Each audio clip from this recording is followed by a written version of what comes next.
Hey guys, contente de vous retrouver sur ma chaîne, le miroir de la magie. Je vais faire une guidance énergétique pour la pleine lune qui arrive, celle du 27 novembre. Elle va être, à mon avis, pas mal corsée. Elle va être décoiffante. Ouais, elle va être décoiffante.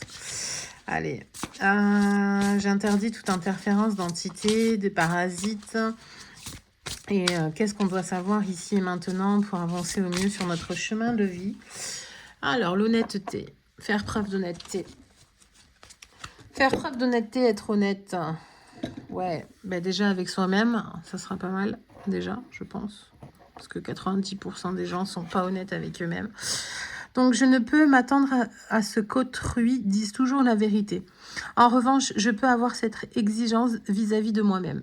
Voilà, donc on est d'accord. On est entièrement d'accord.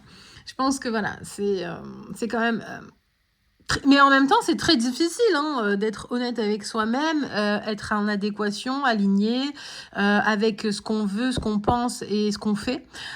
C'est très compliqué. On est en permanence dans des conflits intérieurs, en permanence sollicité par l'extérieur.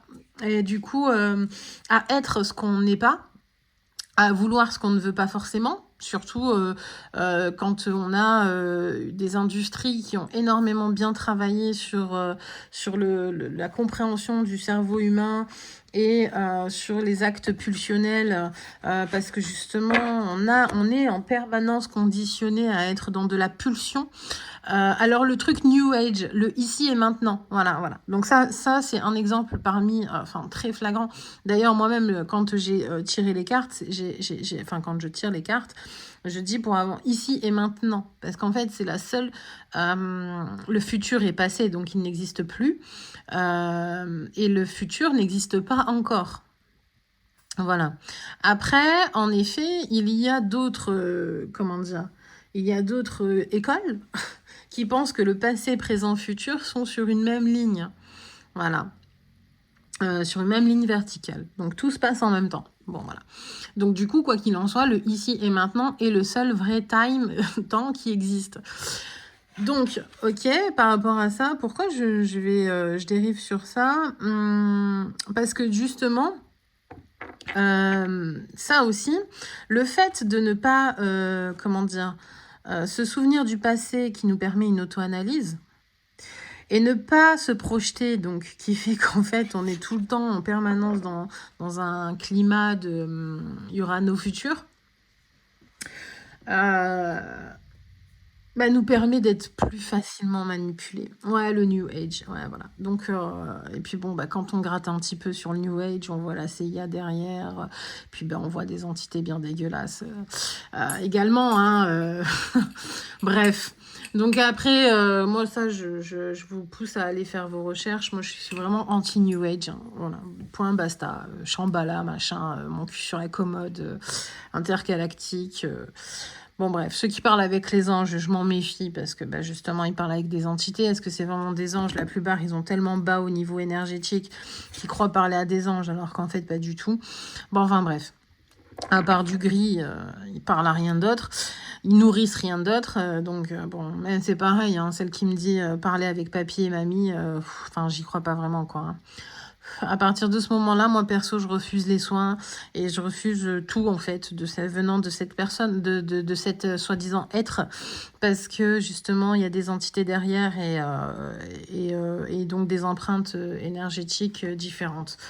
Donc, et d'ailleurs, je vous conseille exactement la même chose, de ne pas vous laisser vous faire soigner par quelqu'un qui dit qu'il parle avec mamie. Voilà. Bref, après vous faites ce que vous voulez, c'est pareil, ça ne me regarde pas, c'est pas mon corps, c'est pas mes énergies. Voilà, c'est pas mes corps éthériques, donc vous faites ce que vous voulez. Voilà. Et pareil, celui qui vous dit je fais du Reiki, je suis connectée à maître je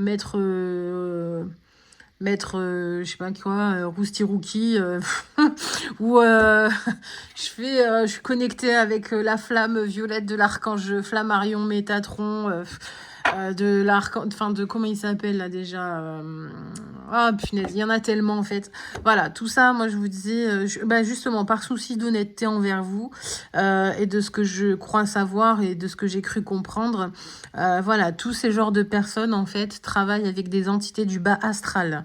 Et déjà d'une, et ensuite de deux, si ce n'est pas des entités du bas astral, c'est des entités très négatives et toxiques qui utilisent comme nourriture énergétique les êtres humains. Après, comme je vous dis, vous faites ce que vous voulez. Voilà. Voilà, c'est assimilé sorcellerie, magie noire. Après, voilà, vous y croyez, c'est bien. Vous y croyez pas, tant pis, ça m'est égal. C'est pas mon combat. Voilà. En tout cas, moi, je me dois d'être honnête et de dire ce que je sais ou ce que je crois savoir. Après, je suis pas parole d'évangile. Moi, maintenant, vu que on est dans la création, voilà. Je crois savoir ça, donc voilà. Moi, celui qui se connecte à Isis, bon, il se connecte à une entité, c'est clair. Point. Donc, c'est pas un don qu'il a de Dieu, en fait. Hein, on n'a pas un don de se connecter de laisser... En fait, voilà, ce qui est malheureux, en fait, avec cette génération, c'est que les gens croient que c'est un don de se connecter avec l'énergie d'Isis et de la laisser entrer et pénétrer les corps énergétiques. C'est absolument pas un don. C'est de la sorcellerie, les gars. Point. Le don de Dieu, c'est quand vous avez ce don inné qui vous est inculqué par votre intuition, par vous-même en fait, et que vous connectez à rien. Point. Voilà, ça c'est un don de Dieu. Voilà, pas quand vous appelez Raël ou je sais pas quoi, ou l'archange machin pour vous protéger. Ça c'est assimilé magie noire. Hein. Après, voilà, les prières, c'est des égrégores. Voilà, on se connecte à un égrégore pour sa puissance énergétique, parce c'est comme des mantras qui ont été répétés des milliards de fois sur cette planète. Donc, du coup, au niveau énergétique, c'est très fort, c'est très puissant. Et vous l'utilisez, ok, il n'y a pas de problème. Mais du coup, vous utilisez un mantra, un texte. Point. Vous connectez pas à une énergie divine. Ou pas, hein, parce que la plupart du temps, les gens croient que c'est papier mamie derrière, ou c'est l'archange Michael, et qu'en fait, c'est un gros reptile derrière, quoi. Bon, bref, passons. Donc, voilà. Donc, et si vous acceptez de comme un accord d'aller voir ce genre d'énergéticien, ben, c'est comme ça que vous êtes implanté et que vous servez vous-même de nourriture énergétique. Et donc, c'est problématique. Bon, enfin bref. Quoi qu'il en soit, il va y avoir des grandes révélations pour cette pleine lune qui n'est pas en Scorpion, qui est en Gémeaux, Sagittaire. Donc, la communication, il va y avoir une grande conversation. Une grande conversation qui va être libératrice. Je pense que là, donc le soleil en Scorpion a mis en évidence déjà des secrets. Pas mal de secrets, a augmenté votre intuition, vos capacités de perception. De magnétisme aussi, et du coup il y a une grande révélation qui va vous être faite ou qui vous a été fait et qui va vous engendrer une libération, donc une communication libératrice, même je pense sur votre chemin de vie, parce que c'est sur du Sagittaire, hein. Le Sagittaire, c'est c'est le signe, alors je sais pas si vous êtes enfin oui, sûrement vous êtes au courant. Entre le Scorpion et le Sagittaire, il y a le Serpentaire. Le 13e signe du zodiaque, c'est le Serpentaire. Donc c'est le serpent qui nous permet, enfin c'est entre, enfin le serpent, donc la symbole très utilisé par Hermès, hein, la guérison, la médecine. Donc c'est un petit peu ce qui nous permet en fait de sortir d'un cycle. Ce qui nous permet de sortir de l'Ouroboros, qui est donc le serpent, qui est représenté par un serpent qui se mord la queue, l'Ouroboros. Et donc le Serpentaire, c'est celui qui nous permet en fait de sortir de l'Ouroboros. C'est l'occasion, une fois par an, de sortir de l'Ouroboros et de monter d'une spire. Alors, je dis pas que vous allez sortir de la matrice. Non, on ne sort pas de la matrice comme ça, à part par la mort. Voilà. Et donc, du coup, en fait, le Serpentaire donc, nous permet de monter une spire et donc de sortir d'un schéma répétitif et de rentrer dans un autre cycle de l'Ouroboros et de repasser de nouveau par les 12 signes du zodiaque et donc je suis, j'ai, je parle, j'ai la famille, ce que j'aime, etc. Voilà, donc sur les 12 maisons avec les 12 signes et on repart sur un cycle. Voilà.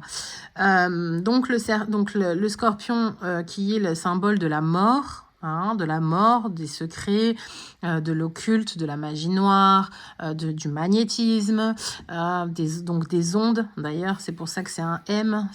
Voilà, elle représente les ondes. Et ensuite, l'épée, donc l'épée et le phallus. Voilà, donc c'est-à-dire la mort par l'épée et la naissance et la renaissance par le phallus. Voilà. Et ensuite, le Sagittaire jette la flèche, donc c'est un mi-homme, c'est un centaure, donc mi-homme, mi-animal, tire une flèche vers le ciel. Pourquoi? Parce que c'est l'ambition. Alors certes, l'ambition, mais c'est aussi le symbole de... et d'ailleurs, j'en reviens sur... Enfin, je fais un parallèle avec comment dire, comment ça s'appelle? Le film Hunger Games. J'aime bien, je fais genre, j'ai l'accent. Donc, l'héroïne, Katniss, tire une flèche sur le dogme qui détruit le dogme de la matrice. Voilà, symboliquement, c'est totalement ça. C'est-à-dire qu'on détruit, en fait, l'Ouroboros pour rentrer sur une autre spire. Et donc, sur un domaine, donc ce qui veut dire spiritualité, un autre domaine cyclique qui va nous permettre d'évoluer encore en tant qu'être. Et donc par la mort symbolique, hein, évidemment, du scorpion, la mort symbolique qui fait qu'on accepte cette mort, parce que du coup elle l'acceptait totalement, parce qu'elle allait être électrocutée. Donc voilà, donc l'électrocution dit pourquoi j'essaye de faire l'accent anglais là, revelation. Donc la révélation, hein, l'éclair, le tonnerre, Jupiter, la force de la révélation. D'ailleurs, c'est comment dire, le signe qui est le maître qui est associé au Jupiter. Jupiter est associé au Sagittaire. Je vais y arriver. Mais parce qu'en fait, là, je suis en train de tellement dire de symbolique et de révélation qu'on m'empêche peut-être de parler. Bon, enfin bref. Donc du coup, parce que on donne pas de la confiture au cochon. Et donc du coup, là, en fait, ce qui se passe, c'est qu'il y a eu quand même de grandes révélations sur ce mois-ci. Peut-être beaucoup de révélations sur de la magie noire, des sorcelleries, des complots, des héritages familiaux, transgénérationnels qui est à couper.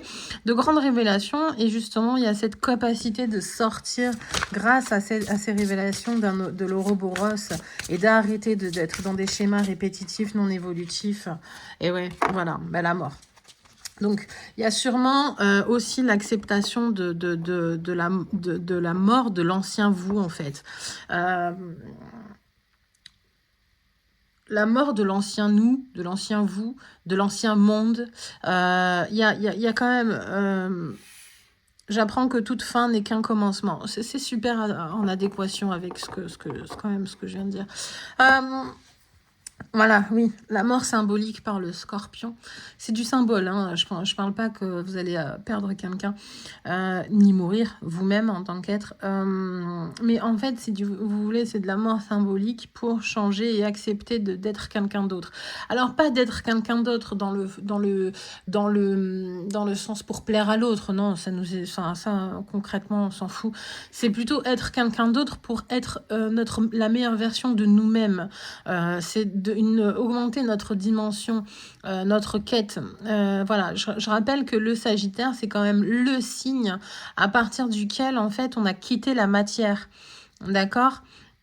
On a quitté la matière et on est en quête de spiritualité, l'ambition de traverser, de transcender et d'aller dans le ciel. Donc on va vers les étoiles, on se sublime. Et donc la mort...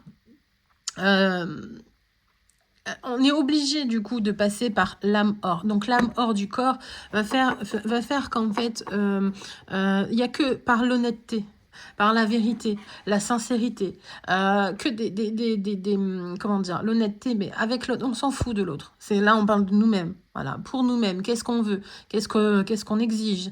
Est-ce que voilà, le regard de l'autre, au bout du compte, en fait, n'a fait que me brimer et ne me sert pas à être la meilleure version de moi, parce que c'est du paraître. Et du coup, là, on passe dans l'être. Et l'être va faire que vous allez être à la recherche d'autre chose, de plus nutritif, de plus nourrissant, de plus enrichissant.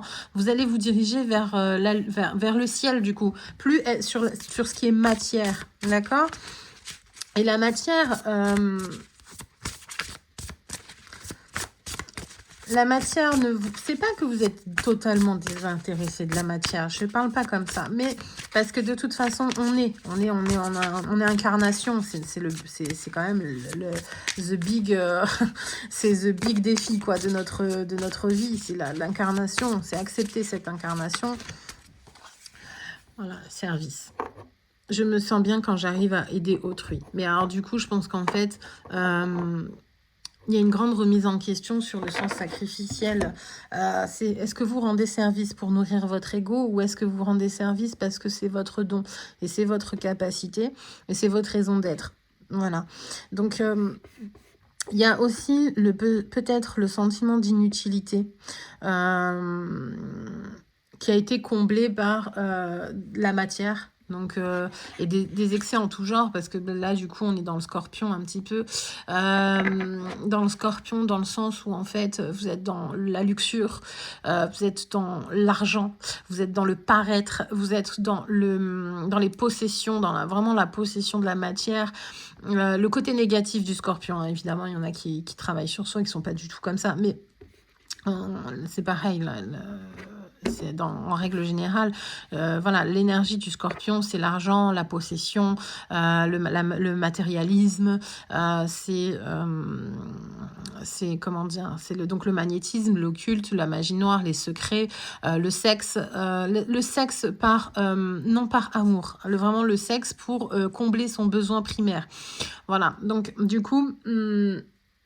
il y a être honnête avec tous ces travers, tous ces penchants, pour accepter en fait la mort de celui qu'on était et de celui qu'on va devenir. Voilà. Parce que peut-être que justement, le manque d'utilité, le sentiment de ne pas être ce qu'on doit accomplir sur Terre, provoquer un tel mal-être que ça a empêché justement...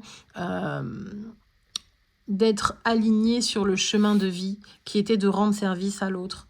Et je pense, en tout cas moi je le ressens ainsi, c'est que avant de rendre service à l'autre, rendez-vous service à vous-même, à être à la quête de qui vous êtes et de ce que vous devez être sur Terre.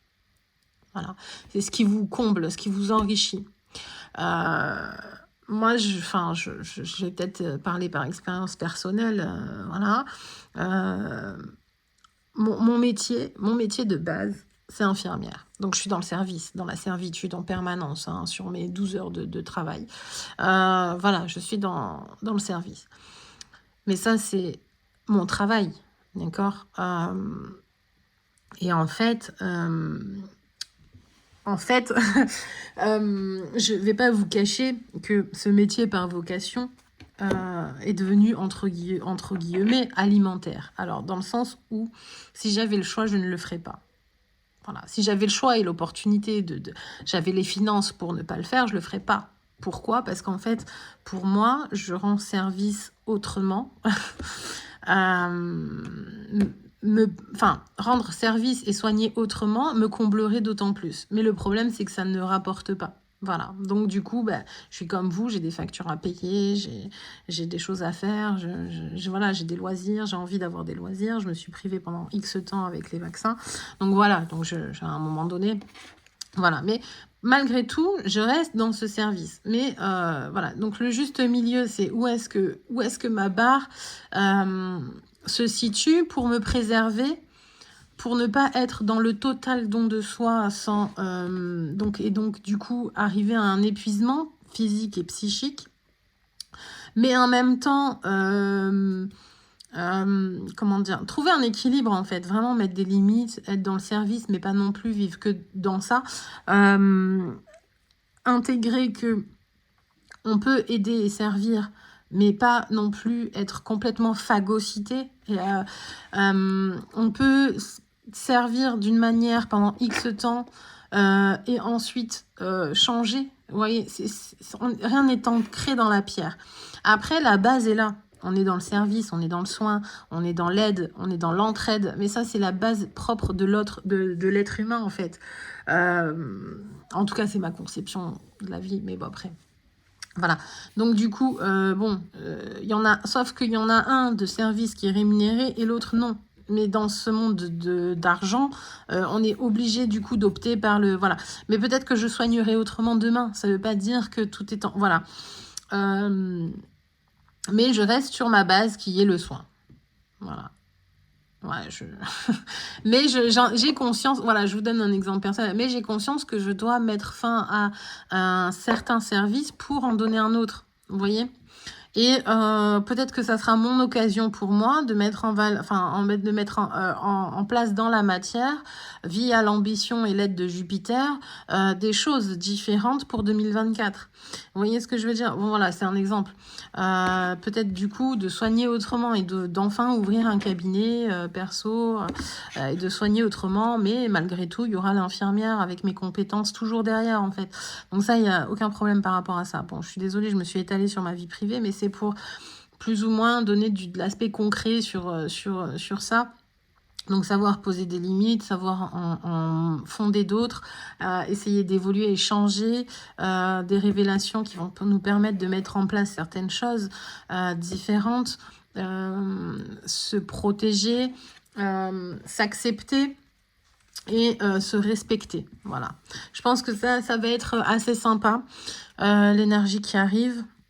De grandes communications. Alors moi, je vois qu'il y a quand même de grandes communications et une augmentation d'échanges avec certains guides spirituels. Alors, je sais pas.